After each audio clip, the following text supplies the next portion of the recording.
going on, guys? Welcome to the first episode of Off the Chair. I'm your host, Vic, and today I'm joined by none other than Mr. SLIDERCUTS. Off the chair, off the chair, off the chair. How you doing, man? How we doing, sir? I'm good, It's a thank pleasure. you. Listen, thank you for letting me into your space, No giving problem. me your time.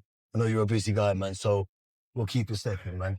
This podcast is basically to credit, empower, and humanize barbers beyond the shop floor, to give them their flowers. So let's get it started, man. So Slider, am I calling you Slider? Slider, Mark, whichever one you want. Slider, cool, Yeah. man. Well, listen, tell us a little bit about yourself, your journey, the realities of building the name in the industry, the lane you're in, where you started, how it started. Okay, that's a lot. It's a lot. It's a lot. Well, yeah, so I'm 41 years old now. I started cutting hair when I was 13 or 14 Wow. years old. I started with me. I was cutting my own hair because at the time, my mum, my older brothers were my barbers, and I just wanted a better haircut. So I picked up the clippers myself and tried it myself. And that's where my barbering journey actually started. Sweet. A little bit after that, I started cutting things like people like my little cousin who was living with me, some guys from around the area, my younger brother, and then slowly over time, I just got better and better. When I was 18 years old, I got a job in a local barbershop, just working on Sundays, just learning the trade. Because even at that point there, Is that local? it was local. It was in Holloway, Okay. DNL's, a shop called DNL's in Holloway. It's still there now. So I started working there just on Sundays, just every Sunday, cutting hair, just learning the trade. Because before that, I'd been cutting hair, but YouTube didn't exist, no social media platforms existed, so there was nowhere online I could learn how to cut hair. It's good because now I was actually in a barbershop learning from other barbers around me, like good barbers above me. So that's where the journey really started.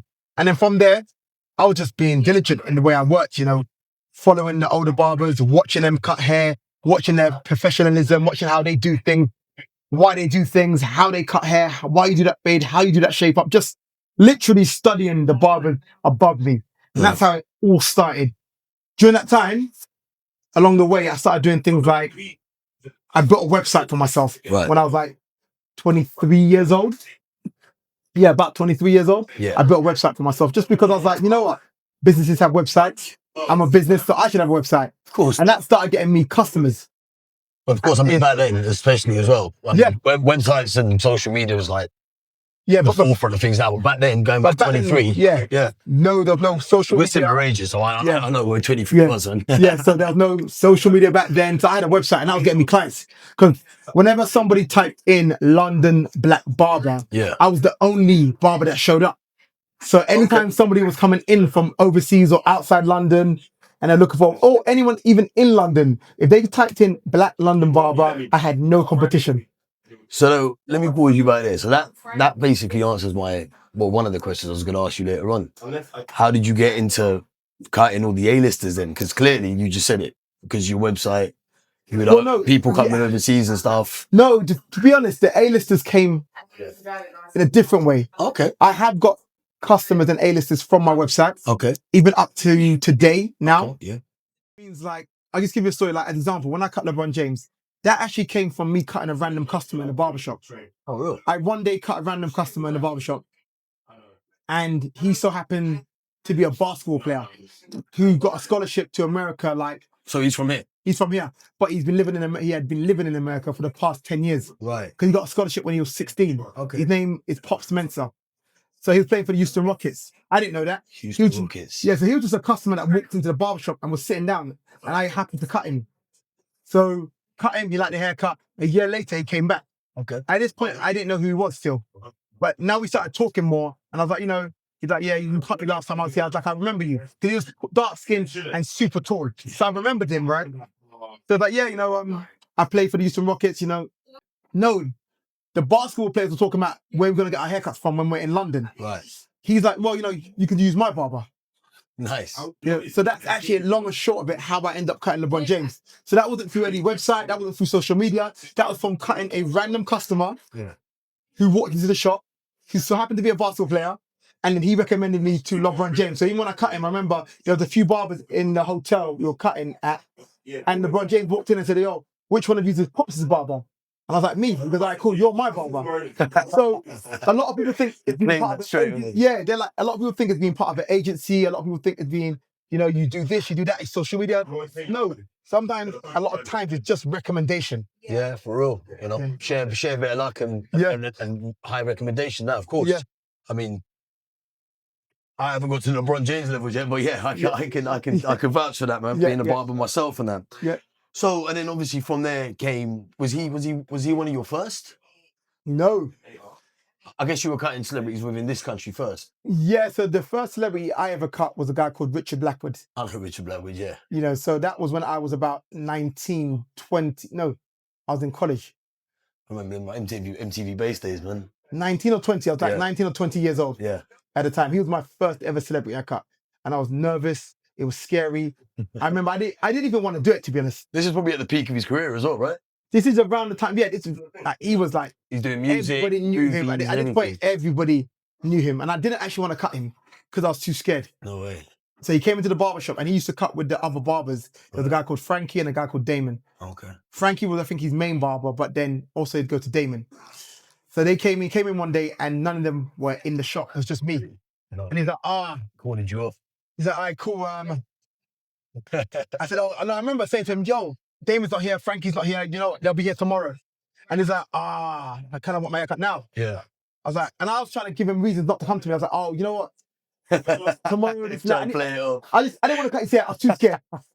And he said to me, do you know what? You seen them cut my hair, bro. You know what I get.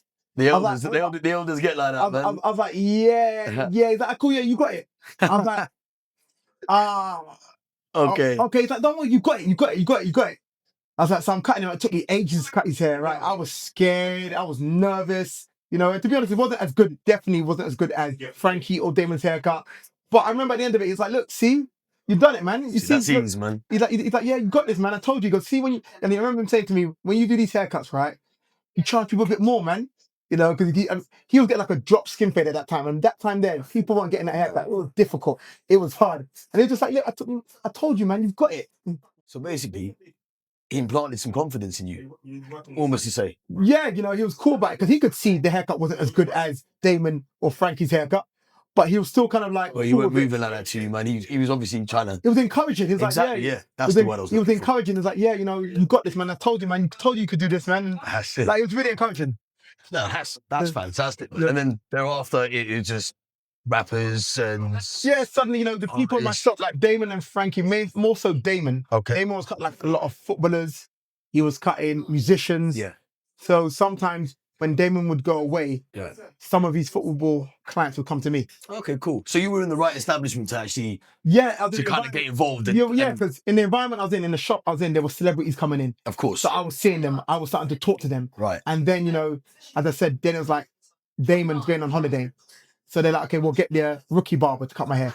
So now I'm going up to cut their hair. Right. So I was cutting, you know, footballers. I was cutting some celebrities. It's a trust factor, isn't it, as well? And you eventually you build trust. Your skill set gets better over the years as well. Yeah. And time goes on and whatnot. Yeah. Man, that's crazy. That's absolutely nuts. And here you are today. Yeah. Top of the top, really, right? I mean, look.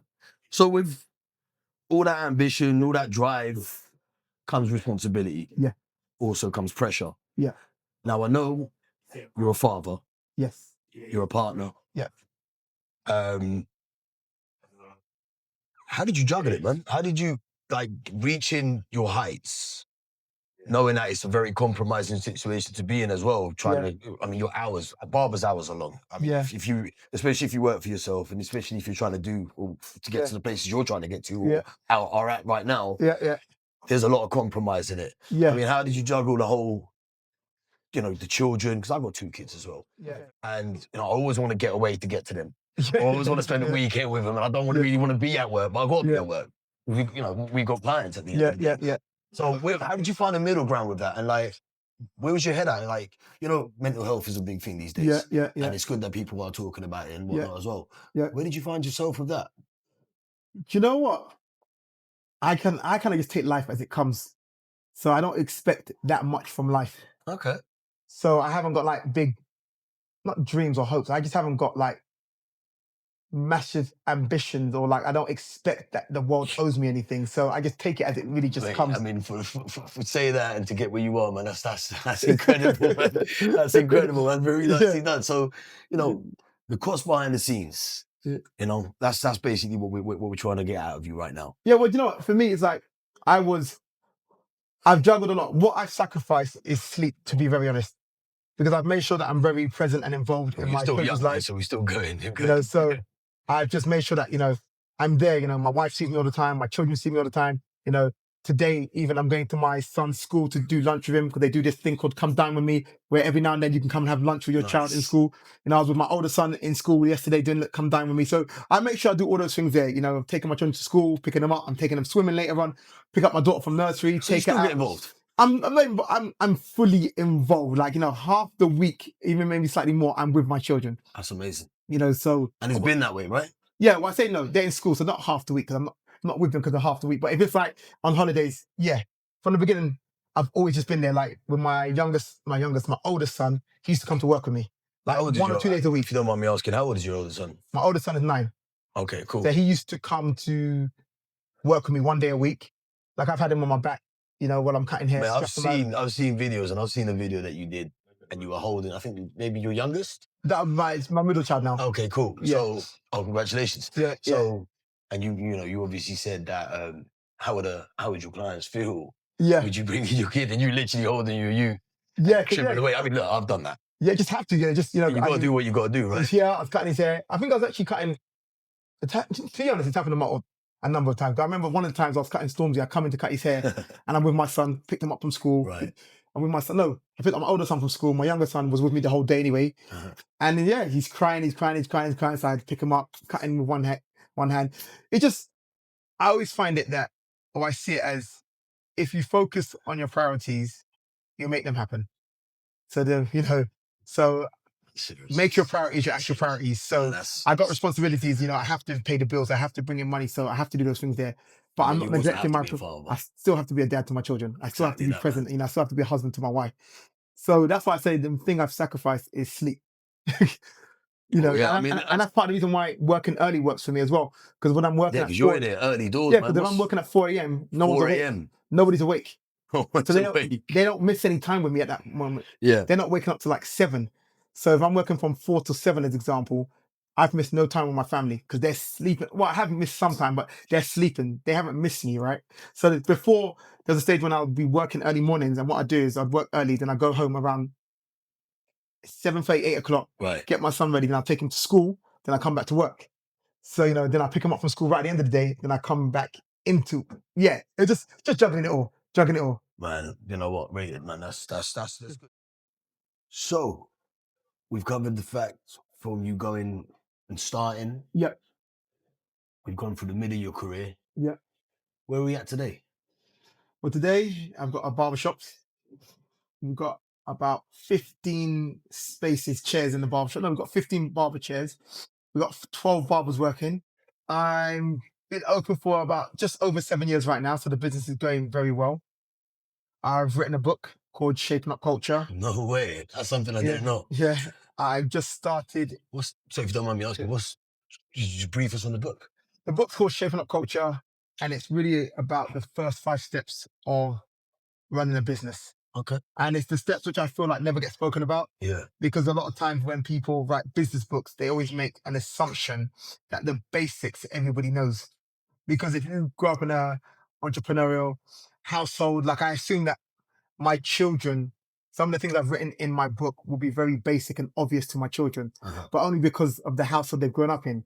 But if you haven't grown up in that type of household, which many of us haven't, then you wouldn't know. These things aren't basic. Nah. You know, you start realizing that, oh, a lot of people don't know these things there. And it came from me talking to people in the barber chair, talking to customers, talking to clients, talking to young people in the shop, just realizing that, you know, you're telling them certain things and they just don't know. And I was like, oh, you don't know this, you don't know that. And they just genuinely just didn't know. And that's how the book kind of came about, because I was like, okay, I'm saying these things to people and they just don't know. Like, and these things seem obvious to me where I'm at right now, because I've gone through a stage where, you know, I've worked for a company, I'm self-employed now, I'm doing my own thing, things are going well for me. I was just like, But of course, if you go back 20 years, yeah, you'll be that young man, yeah, right? yeah. So I wrote the book called Shaping Up Culture.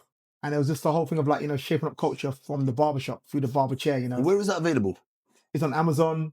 It's on my website. It's in the barbershop right now. It's up there. What is the website? SLIDERCUTS.com. Okay. Or it's on Amazon. You type in Shaping Up Culture. You got a book up there, yeah? The book's up there, yeah. You want to have a Red Bull? Yeah. The book, is an easy read. It's cheap. It's £35. Easy read. There we go. This man here. Yeah, so I've written a book. I'm in the process of writing another book right now. I'll put that back. Yeah, it's fine. You can have it. God bless you, man. I'm in the process of writing another book right now, which is, I haven't got the finalized name, but it is at the moment, the name is How to Open and Run a Successful Barbershop. Okay. That'll be an ebook. Is that like part 2 of this, or? It's separate to this. Okay. It's separate. It's just all about opening up a barbershop. And it's an ebook, yeah? It'll be an ebook as it stands, unless a company comes in and says, hey, we like this, let's print it out. Or maybe later on, I'm like, you know what? Let me print it out. I'm ready to print it out. If I see good interest in it. What about Audible? I'm not sure.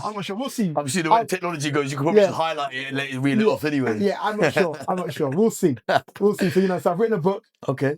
That's amazing. I've just set up, literally launched it yesterday, which is a barbers community group. Okay. Which is a focused community group on barbering and the business side of barbering. So where I'm always talking to people about business, or barbers are always asking me advice about, how do you hire staff? How do you keep staff? How do you raise up your prices? How do you cut celebrity clients? All of these things people are always asking me, and I'm always trying to answer them in the DMs, always send voice notes. Like plenty of barbers can testify to my voice notes that I sent them. Yeah. I'm like, yeah, try this, try that. Hopefully this works. Or phone calls I've had with them. So I decided to set up a community group now where it's a subscription system. Yeah. So you pay as it stands right now, because someone might see this video in a year's time and the price is different. But as it stands right now, don't drop no prices. The price could go up as it stands right now. No, But the price is at its cheapest right now. There's a entry price right now where I've started at, where it's at a very, very reasonable, not reasonable, more than reasonable. It's very affordable. Okay. So this is like a subscription thing, yeah? And then monthly, you get live calls with me, Q&A sessions. Oh, wow, okay. I put more focused content about You're going to have no sleep after this, fam. I put more focused content about barbering in there. Like, it's tailored to the people which are in there. So when anybody signs up, like it got launched yesterday, I've had 4 sign-ups so far. Wow. Congratulations, that's good. Thank you, yeah. And you only blew up yesterday, yeah? I put up yesterday. Only yesterday I put up yesterday. Nice. So I ask, when people are signing up, I'm asking them a question. So what do you hope from this group? Like, what do you expect from this group? Okay. And by the things people are wanting, I'm tailoring my sessions. So I'm going to have like workshops in there, as well as the live Q&A sessions. So the workshops will just be me recording videos talking about a certain subject. Mm-hmm. And that'll be like, if you're in there and you're like, I really want to know about how to grow my client base. I'll be like, okay, great, cool, I'll do that. So I'll do a session fully about how to grow your client base. So it's all kind of pre-recorded material as well. Pre-recorded, sometimes I might even do them live. Yeah. I mean, sometimes I might do them live. You're good at that as well, yeah. I might do them live. Of course. So, but it's really tailored to the people which are in the group. And right now, what's good about the group is, if people were to do one-on-one sessions with me, it'd be a lot more. But because it's right at the beginning, those which have just started, you're basically getting one-on-one sessions with me. Well, yeah, because there's only 4 people. There's only 4 people right now. Who knows? Later on today, there might be 5 people. Later on, who knows? There's going to be 6. I'm going to sign up when I leave. But it's at a very affordable price right now. So those who enter right now, and you're getting a big price. Sign up where? You're on your website? It's on my website? Yeah. No, I'm lying. It's not on my website yet, actually. I need to put it on my website. Cool. So it'll be on my website. There's a link in my bio on Instagram. Okay. All the videos I put up on YouTube, on my podcast, it's in the description. And give us the name of that again? The name of the group? Yeah. Oh, the SLIDERCUTS community group. SLIDERCUTS community, and it's in your bio, yeah? Yes, in your bio. Link in my bio on my Instagram, cool. On all my videos I put up on YouTube, all the videos I put up on my podcast, audios I put on my podcast is in the description.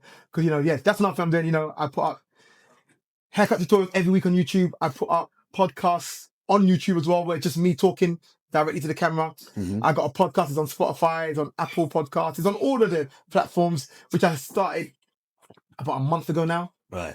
Got about 10, 11, maybe 12 episodes up. I'll be watching them, man. I'm a fan, man. I watch them. So I got the podcast as well, like what you're doing. Eventually, I'm going to do a thing where I'll be talking to people, but I started a podcast with just me because I wanted it to be something that I could keep up. It's more targeted. Yeah, it's more targeted, and also I get to say the things I want to say. But then later on, I'm going to bring in guests where then it'll be all about the guest Of course. instead. Like of- this. like this, you know. Of course. But you know, for now, I You just got a want lot of to. stuff to get off your chest. Yeah, I want to get things off my chest, and also I mean, you're it's easier. active on socials, Yeah. man. You're active. Yeah. And also it's easier.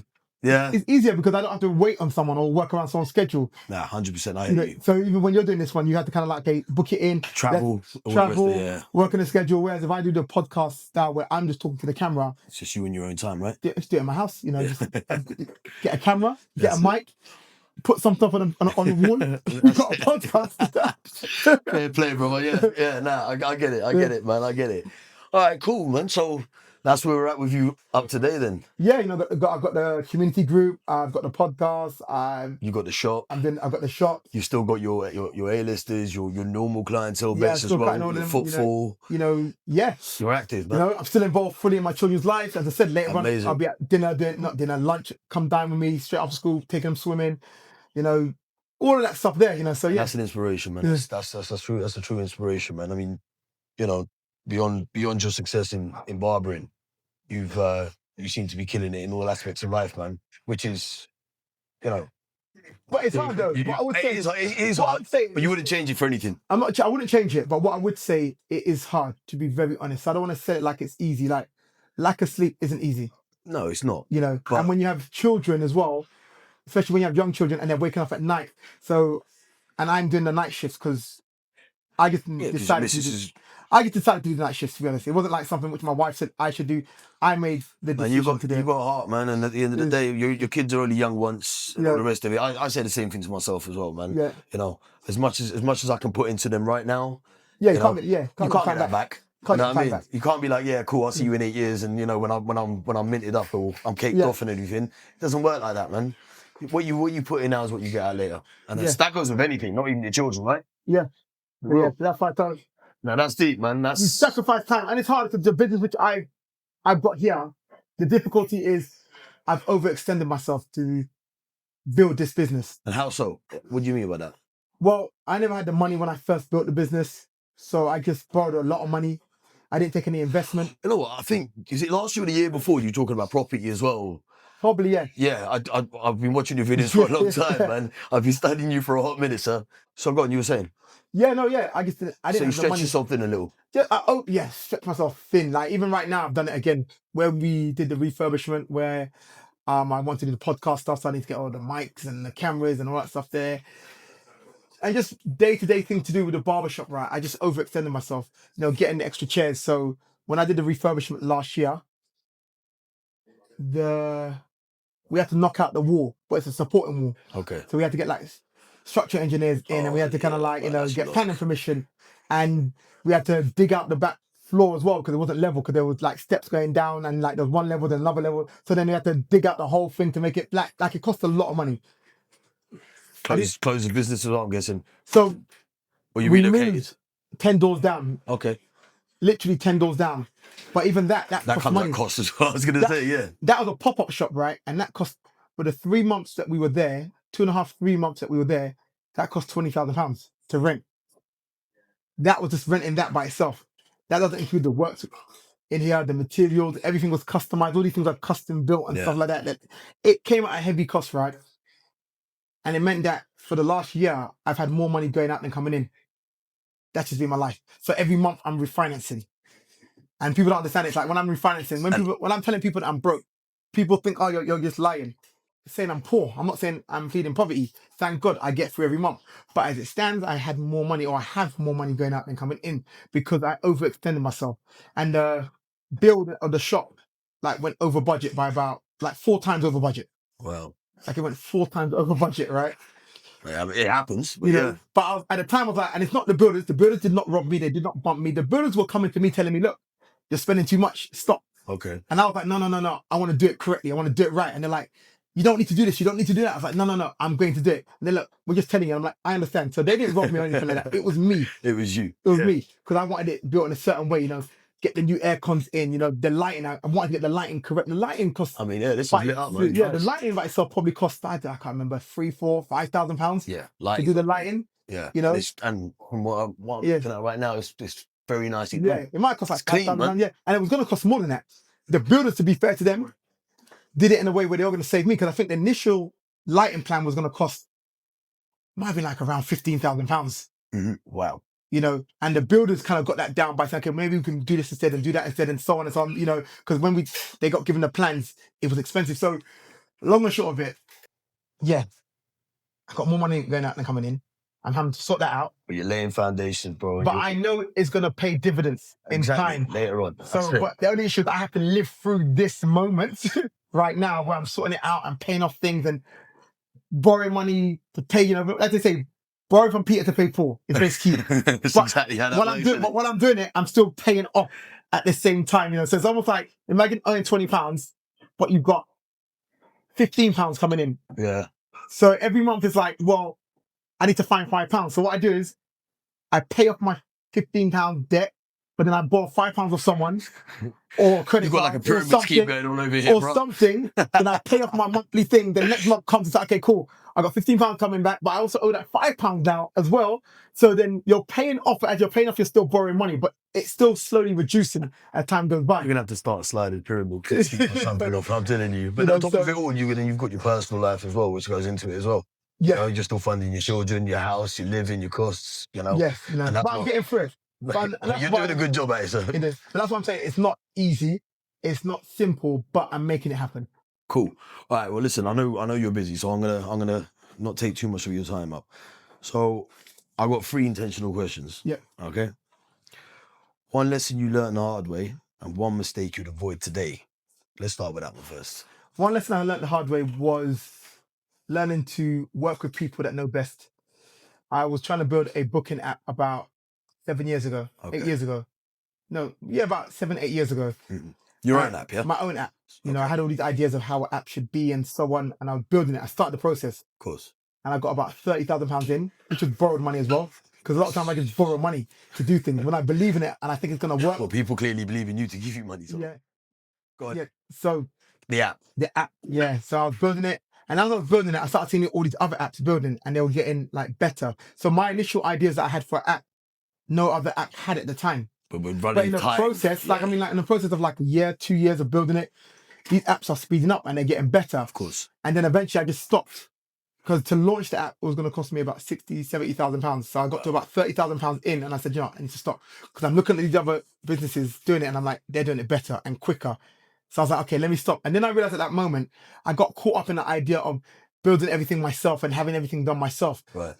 In reality, I remember even looking at, I think it was Mercedes have a booking app when you want to book your car in. Uh-huh. I think it's Mercedes. No, it might not be Mercedes.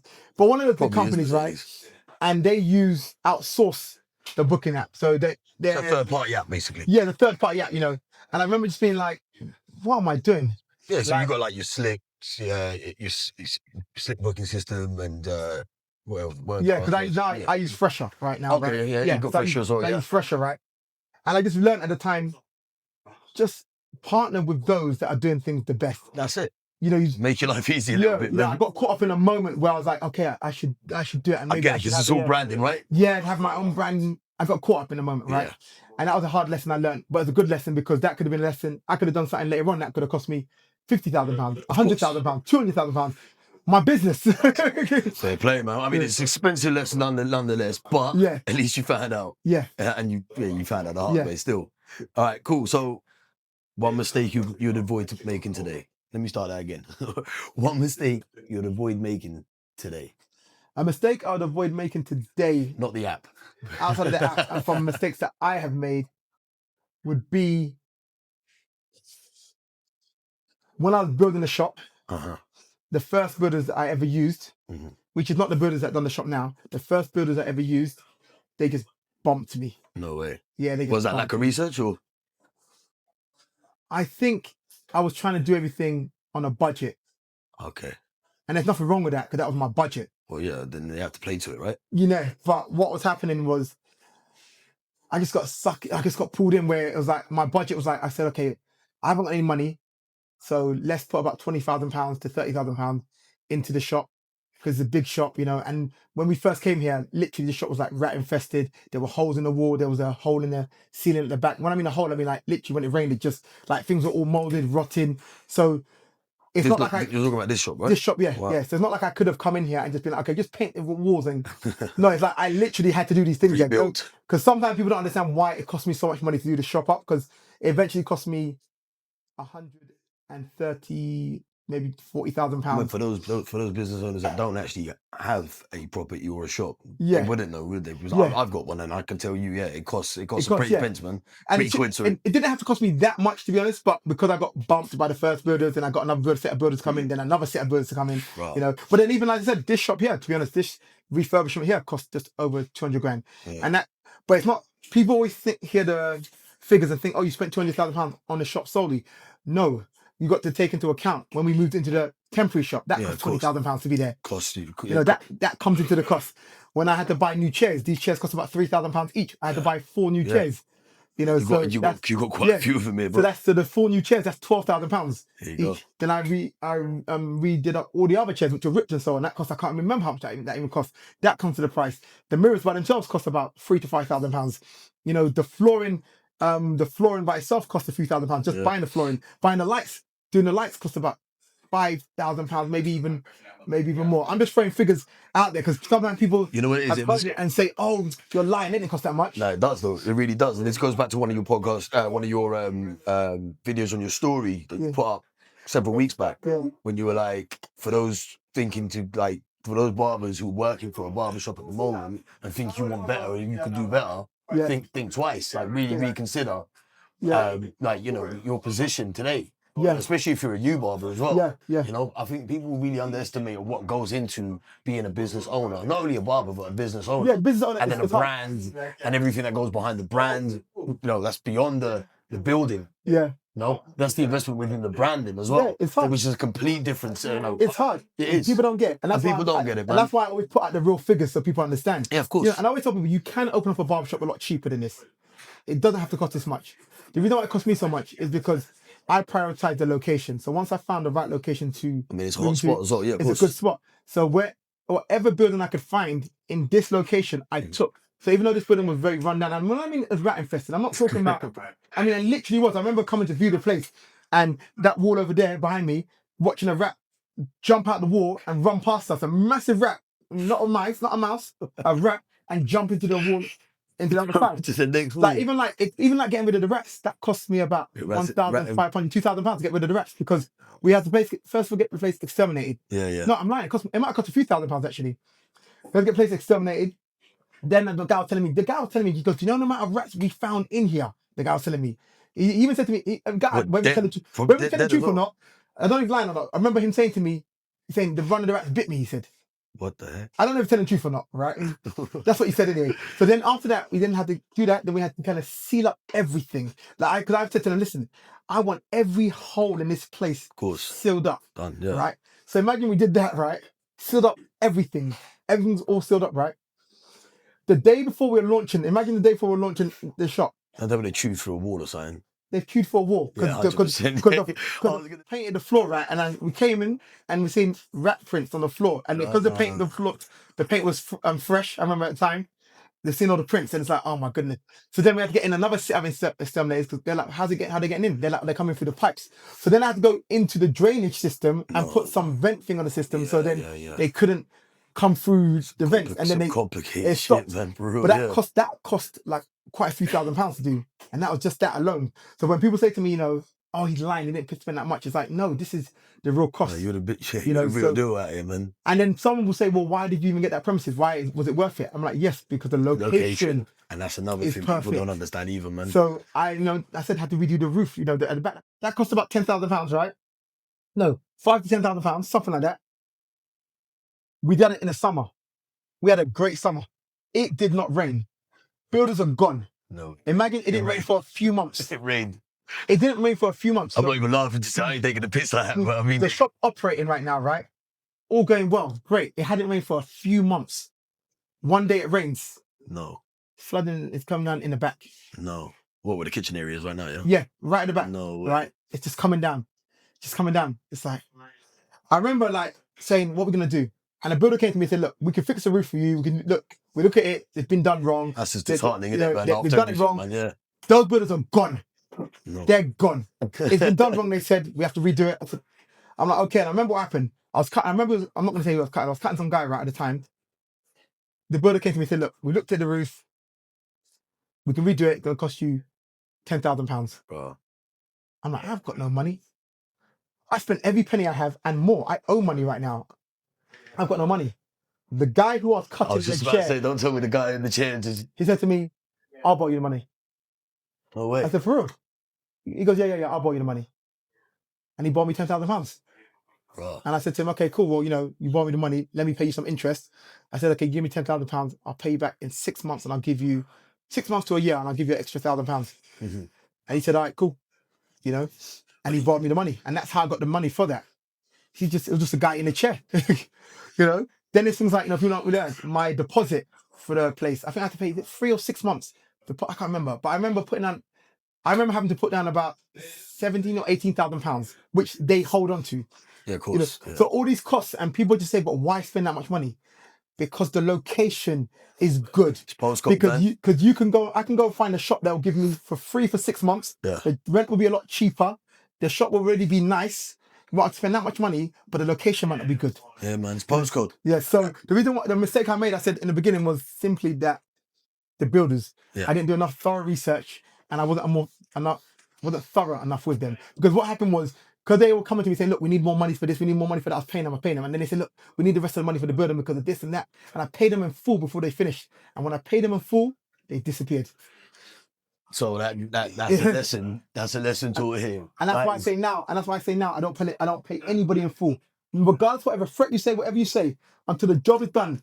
I don't even pay you in full until after. I got mates that are builders and they hate, you know how we're saying it, we don't want to pay in full. Yeah. They want to be paid in full. They're like, when the job's done, we don't get paid.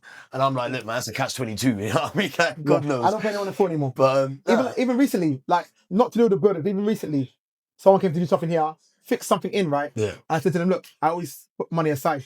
Because they said, oh, they said, oh, it's all done, just need to do one more little thing. I said, okay, cool. Well, I'm just taking a few £100 off that.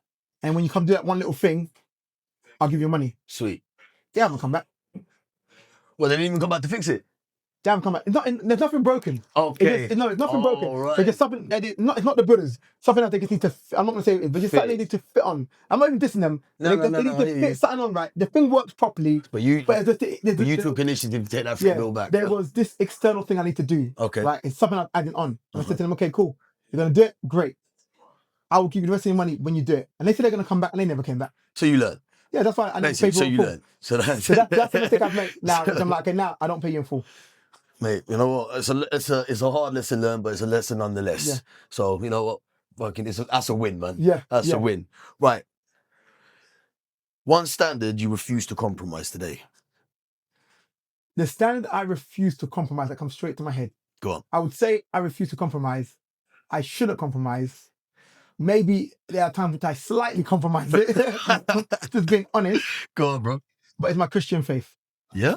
Yeah. I see you're in the church quite a lot. Yeah, my Christian faith. So the way I run the business, the way I operate, the way I do things, is all through the lens. Is it a contradiction you're trying to say? Or? Yeah, it's like, whether it's like the music we play, whether it's, but okay, I understand. It's just kind of like, the way we operate in the business, the way I treat people, that's all based down to my faith. Is there anything in your career that you wouldn't compromise? Anything in my career I wouldn't compromise? What? I mean, the basics would be the basic answer would have been a standard, but yeah. Do you know what? I believe there are standards we should hold ourselves to. 100%. And my Christian faith is the standard I hold myself to. My haircut is the standard I hold myself to. But I'm very aware that I do compromise on those standards. But because it happens from time to time, it does. So because I hold myself to that standard, I know when I've compromised on it. That's perfectly said, man. Yeah. So the issue is some people don't have standards. So they're constantly falling and they don't know what's even going on. I hope you lot are listening here, man. So because I have a standard, I know when I've fallen short of that standard. That's amazing. Mate, I couldn't even answer that myself. I don't wrote the damn question, man. That's for real. Listen, man, it's been an absolute pleasure, bro. I know you're busy, so I ain't going to keep you too long, man. But listen, do this. For everyone watching, everyone out there, Give us your location, your brand, your social handles, and anything you want to leave with them or me. Yeah, well, my name is Mark McIver. Slider Cut into business. We are on 176 Hackney Road, E27QL. My social media handles are all Slider Cuts, whether it's on Instagram, YouTube, Pinterest, LinkedIn. Well, LinkedIn will be Mark McIver, my name. Anything. TikTok, everything. My website is SLIDERCUTS.com. Yeah, so if you need any information, just go to my website, SLIDERCUTS.com. Want my book, go to my website, SLIDERCUTS.com. If you want to join my community group, you know, if you're a barber or in the hair industry, you want to join my community group, it will be on SLIDERCUTS.com. But if you can't find it there, go to my bio and Instagram is there, you know, or just go to school.com and, you know, You're type cool in as Slider well, Cuts. That's what it's on school, yeah. Oh, no, So that's cool, man. my community group is on school. So if I've you been type in looking into Slider that, Cuts, actually. yeah, so if you type in Slider Cuts, it's there. But it will be on my website. Amazing. Sir, it's been an absolute pleasure. Thank you Thank you very much, man. It's... Off the chair.